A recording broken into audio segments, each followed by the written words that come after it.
3, 2, 1.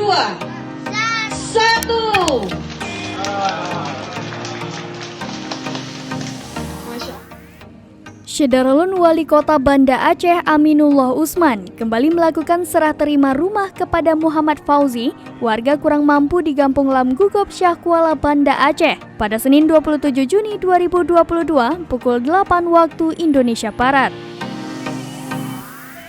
Penyerahan rumah bantuan ini merupakan serangkaian program bedah rumah duafa yang tercatat sejak 2017 hingga saat ini. Sudah 13 rumah yang dibedah serta 790 rumah telah dibangun dan direhab. Hal itu dilakukan Aminullah agar setiap warga kotanya terbebas dari rumah tidak layak huni.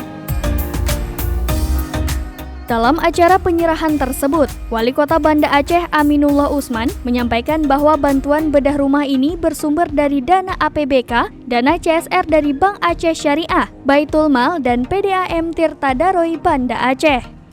Pada kesempatan ini, ia mengatakan pihaknya akan menuntaskan program bedah rumah di akhir masa jabatan. Hal tersebut dilakukan sebagai bentuk kado di akhir masa jabatannya bagi warga duafa di Kota Banda Aceh.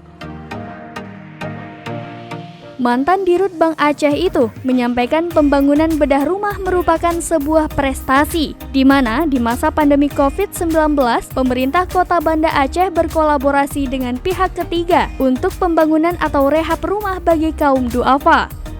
Ia berharap dapat menggenapkan jumlah rumah yang dibedah hingga mencapai 800 rumah. Sementara itu, pimpinan Bank Aceh Syariah yang diwakili oleh Wakil Pimpinan Operasional Bank Aceh Syariah, Tarmizi Zakaria menyampaikan, program dana CSR merupakan laba yang disisihkan oleh Bank Aceh dan dikembalikan untuk masyarakat. Ia mengatakan, bantuan dana bedah rumah ini merupakan bukti keberadaan dan kepedulian Bank Aceh untuk memberikan kontribusi yang berguna bagi masyarakat. Sebagaimana diketahui, pada masa pandemi COVID-19, kondisi ekonomi masyarakat sangat terdampak. Program bedah rumah ini juga sebagai salah satu upaya pemulihan sektor ekonomi untuk meningkatkan kesejahteraan kaum duafa agar dapat lebih fokus dalam mencari nafkah dan beribadah. Aminullah menyebutkan akan kembali meresmikan 2 unit rumah lainnya, yaitu di Kampung Penyerat dan Lam Lagang sebelum masa jabatannya berakhir. Dari Banda Aceh, Suhia Zahrati, Serambi On TV.